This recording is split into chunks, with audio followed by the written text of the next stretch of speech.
कक्षा 8वीं में देखेंगे इतिहास का। टिप्पणी बची थी कल की, है ना। 2 टिप्पणी कल हमने आपको लिखवाई थी। आज तीसरी टिप्पणी है, उसका नाम है भारतीय संविधान का निर्माण।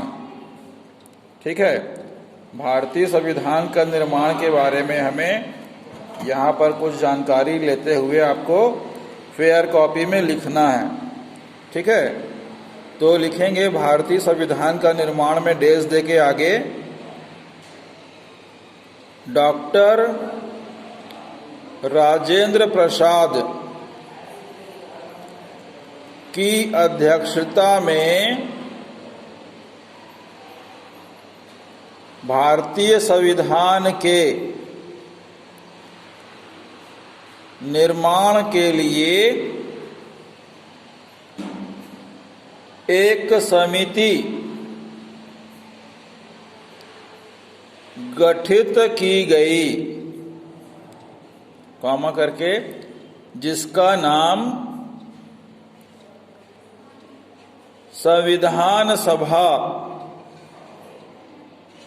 रखा गया था, पूर्ण विराम। इस सभा में संविधान प्रारूप समिति गठित की गई, कॉमा करके, जिसके अध्यक्ष डॉक्टर भीमराव अंबेडकर जी थे, पूर्ण विराम। इस समिति ने दिसंबर सन 1946 में अपना कार्य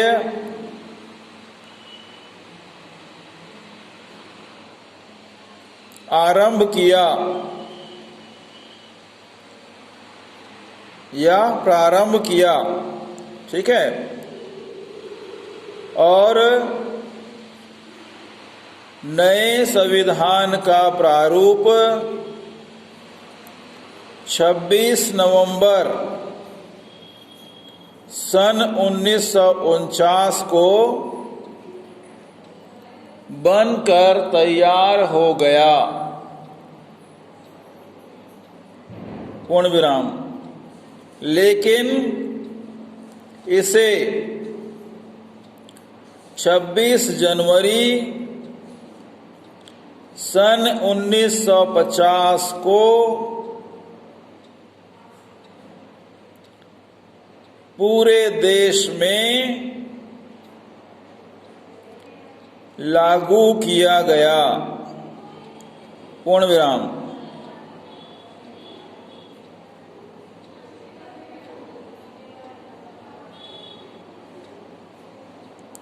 इस प्रकार हमारा देश संपूर्ण प्रभुत्व गणराज्य बन गया, पूर्ण विराम। इसी दिन की याद में हम प्रत्येक वर्ष 26 जनवरी को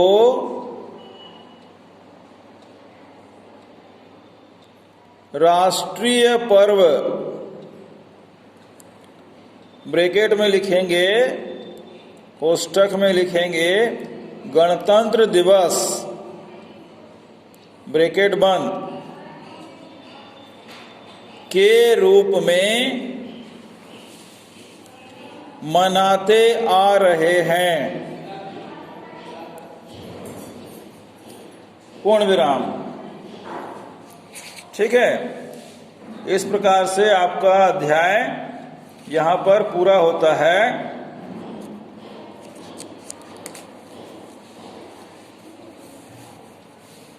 और हम आज आपको नागरिक शास्त्र में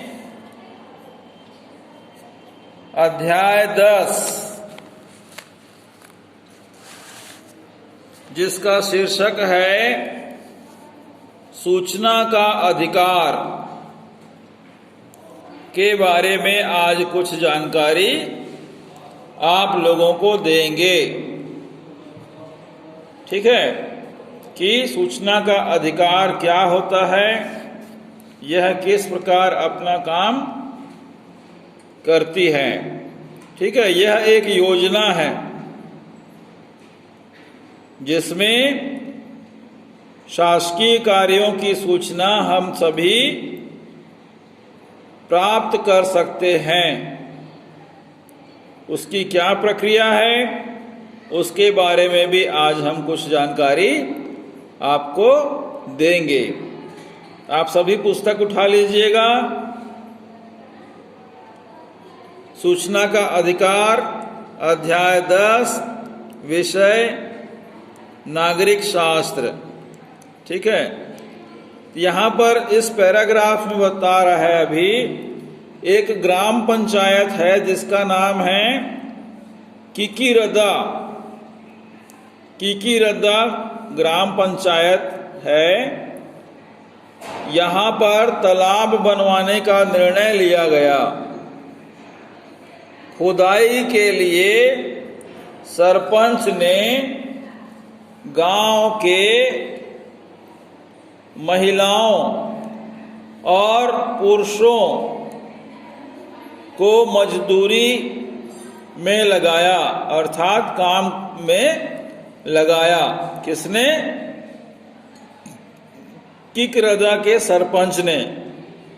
ठीक है, गांव के ही कुछ महिलाओं को और पुरुषों को इस कार्य में लगाया जिसे मजदूरी कहते हैं। उसने महिलाओं को 40 रुपए और पुरुषों को 50 रुपए मजदूरी देना तय किया, अर्थात काम का वेतन देना तय किया। काम मिलने की खुशी में लोगों ने इस रेट में काम करना मान लिया और काम में जुट गए। ठीक है, इसी बीच बुधिया की भतीजी, एक महिला का नाम था बुधिया, उसकी भतीजी जिसका नाम था चंदा, ठीक है, पास के कस्बे से छुट्टी मनाने कीकीरदा आई थी। चंदा की आदत हर किसी से पूछताछ कर जानने समझने की थी। जो चंदा नाम की भतीजी थी उसका व्यवहार था कि वो हर किसी मामले में कुछ न कुछ किसी न किसी से पूछती थी और जानती थी और समझने का प्रयास करती थी। ठीक है, इस प्रकार से यहाँ पर भी बुधिया की जो भतीजी थी चंदा वो पूछताछ कर रही थी। एक दिन बुधिया मतलब चंदा की चाची जब मजदूरी लेकर आई तो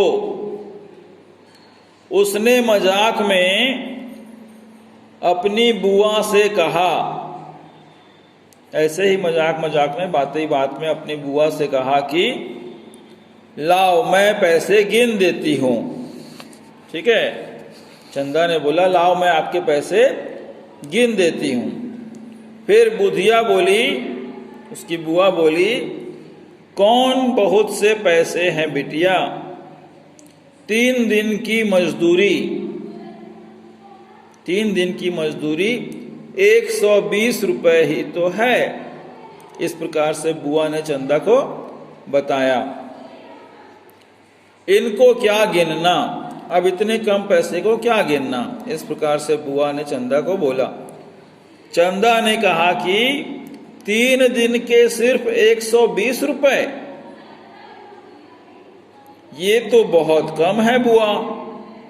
इस प्रकार से चंदा ने अपनी बुआ को कहा। आपको रोज का कितना मिलता है? बुआ से चंदा ने पूछा कि आपको रोज का कितना मिलता है? अरे आप तो पढ़ी लिखी हैं बुआ, आप तो पढ़ी लिखी हैं, क्या इतना भी हिसाब नहीं लगा सकती कि 40 रुपए रोज का मिलता है? पुरुषों को हमेशा ज्यादा 50 रुपए मिलता है। चंदा ने कहा, नहीं बुआ, मैं तो इसलिए कह रही थी कि ये तो बहुत कम पैसे मिल रहे हैं। और क्या आपके गांव वालों को यह नहीं मालूम कि सरकार इस तरह के काम के लिए रोजगार गारंटी योजना के अंतर्गत न्यूनतम मतलब कम से कम मजदूरी तय कर दी है? अर्थात सरकार ने लोगों के काम करने की जो रोजगार की तनख्वाह है या मजदूरी है, उसे सरकार ने तय करके रखा है कि इससे कम मजदूरी नहीं कोई देगा और न ही कोई लेगा। ठीक है, इसे बोलते हैं रोजगार गारंटी योजना। इससे कम देना या महिलाओं को पुरुषों से कम पैसे देना तो गैर कानूनी है। इस प्रकार से चंदा ने अपनी बुआ को बताया। ये सब मैंने थोड़े दिन पहले अखबार पेपर में पढ़ा था। किसने बताया? चंदा ने, कि ये सारी बातें मैंने पेपर में पढ़ी थी कि मजदूरों के लिए रोजगार गारंटी योजना किस प्रकार से कार्य करती है। ठीक है, यहाँ पर एक और अच्छी जानकारी मिल रही है। न्यूनतम मजदूरी या कलेक्टर रेट से क्या आशय है? वर्तमान में रोजगार गारंटी योजना के अंतर्गत न्यूनतम मजदूरी कितनी है? अपनी शिक्षिका के साथ चर्चा कर सकते हैं। तो समय समय पर इस मजदूरी में परिवर्तन होता रहता है ना।